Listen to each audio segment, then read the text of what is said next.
Merhaba değerli izleyicilerimiz, sektörler arası Türkiye yolculuğumuz tüm hızıyla devam ederken bugün sizlere Balıkesir Burhaniye'den sesleniyoruz. Bölgede uzun yıllardır sektöre yön veren markamız Doruk Şömine'deyiz. Yanımızda firma sahibi Mustafa Doruk bulunmakta. Bakalım bize beyefendi neler aktaracaklar. Merhaba, nasılsınız? Sağ olun, siz nasılsınız? Teşekkür ederiz, çok sağ olun. Çok kısa bir şahsınızı, sektöre giriş hikayenizi bir dinleyelim. Sonra buradaki detayları konuşacağız. 25 yıldır bu sektördeyiz. Bölgenin en büyük şömine mağazası konumundayız.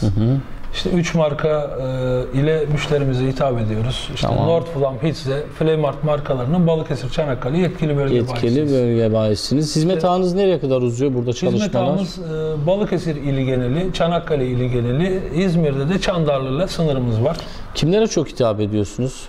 Genellikle işte yıllarca çalışmış, işte 30 sene, 40 sene hani bir şöminenin başında, ateşin başında oturayım diye işte hayaller kurmuş. Evet. İşte emekli olmuş, buradan bir ev sahibi olmuş insanların işte hayallerini süsleyen bir şeyi gerçekleştiriyor. Kişiye özel işler yapıyorsunuz Tabii kısacası. kişiye özel de işler yapıyoruz, ama toplu işler de yapıyoruz. farklı işler nereler? Mesela bu restoranlar, kafeler, oteller var mı bunun içerisinde? Tabii. Genellikle bölgedeki zaten en eski firma olduğumuz için bölgemizde nereye giderseniz gidin bizim bir eserimizi, yanan bir şöminemizi görürsünüz. Güzel.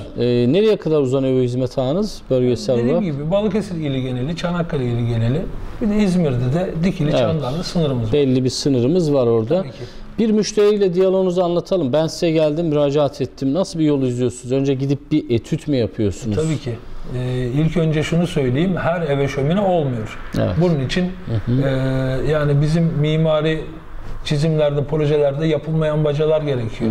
İşte standart bir bacaya şömine bağlanmaz. Bunun için yeniden bir baca tadilatı gerekir. Evet. Şimdi 130 çap bacaya bir şömine bağlayamazsınız. Şöminenin çıkışı 180'dir, 200'dür. Evet. Yani onun için ilk önce keşfe gidiyoruz. Müşterimiz diyor ki ben diyor şu şartlarda ısınmak istiyorum. Salonumu ısıtmak istiyorum. Sadece ona göre çalışma yapabiliyoruz. İşte ne bileyim üst katlarını ısıtmak isteyebilir ya da sulu sistem şömineyle bütün evini ısıtmak isteyebilir.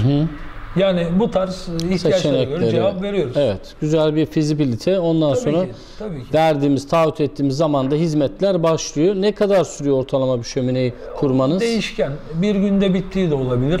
Çok basit bir model olur, basit bir sistem olur ama 15 günde biten şömineler de var. Yani işin büyüklüğüne, boyutuna Tabii ki, göre. tabii ki. Şimdi renk, model, tercihler de herhalde artık değişti. Bu iş biraz görselliğe de hitap ediyor. Görsellikten ziyade artık şömine o kadar gelişti ki sadece görsellikten çıktı. Bir şömineyle 240 metrekare bir alanı Isıtabiliyorsunuz. çok ekonomik ve çok güzel bir şekilde ısıtabiliyorsunuz. Peki. Aynen. Ben size tüm çalışan uzman kadronuza başarılar diliyorum. Teşekkür ederim. İlerleyen zamanda inşallah farklı bir röportajda buluşmak dileğiyle. Ağzınıza sağlık. Sağ olun. Buyurun. Evet değerli izleyicilerimiz, yayınımızın başında aktardığım gibi Balıkesir'in Burhaniye'deyiz dedik. Sektöre uzun yıllardır bölgede yön veren markamız Doruk Şömine'den.